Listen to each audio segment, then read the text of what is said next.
Saudara-saudariku yang terkasih, kita berjumpa lagi dalam renungan pesan moral sabda kehidupan, edisi Minggu Biasa ke-30, tanggal 24 Oktober 2021. Injil yang akan kita dengarkan dan renungkan pada minggu ini diambil dari Injil Markus pasal 10 ayat 46 sampai dengan 52. Tuhan bersamamu.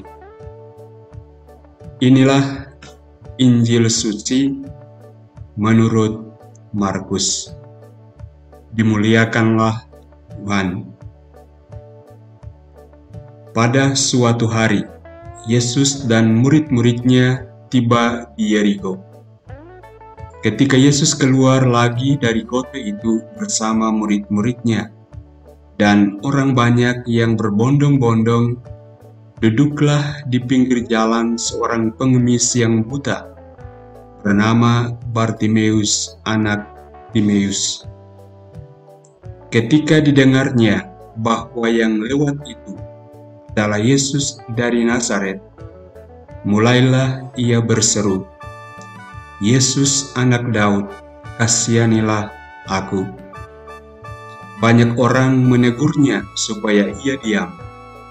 Namun semakin keras ia berseru, "Anak Daud, kasihanilah aku."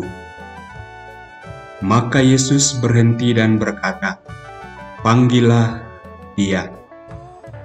Mereka memanggil si buta itu dan berkata kepadanya, "Kuatkan hatimu, berdirilah, ia memanggil engkau." Orang buta itu lalu menanggalkan jubahnya. Ia segera berdiri dan pergi mendapatkan Yesus. Yesus bertanya kepadanya, "Apa yang kau kehendaki kuperbuat bagimu?" Jawab orang buta itu, "Rabuni, semoga aku dapat melihat." Yesus selalu berkata kepadanya, "Pergilah, imanmu telah menyelamatkan engkau." Pada saat itu juga melihatlah ia, lalu ia mengikuti Yesus dalam perjalanannya. Demikianlah sabda Tuhan. Terpujilah saudara-saudariku yang terkasih. Orang buta yang kita dengarkan dalam Injil mengalami tantangan ketika usahanya untuk sembuh tidak didukung oleh sesamanya. Ketika ia memohon pengasihan dari Yesus, orang lain malah menyuruhnya diam. Namun ia tidak mau diam. Ia tetap pada usahanya, dan karena itu ia didengarkan oleh Yesus.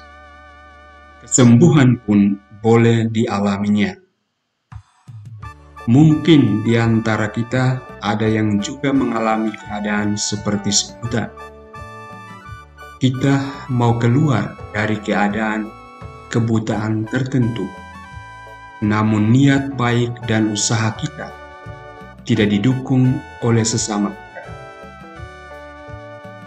Belajar dari si buta dalam Injil ini, marilah kita terus berusaha, karena Tuhan pasti akan menunjukkan wajah-Nya kepada kita, dan pada saat itu sesama pun akan dibukakan mata mereka untuk terus membantu kita.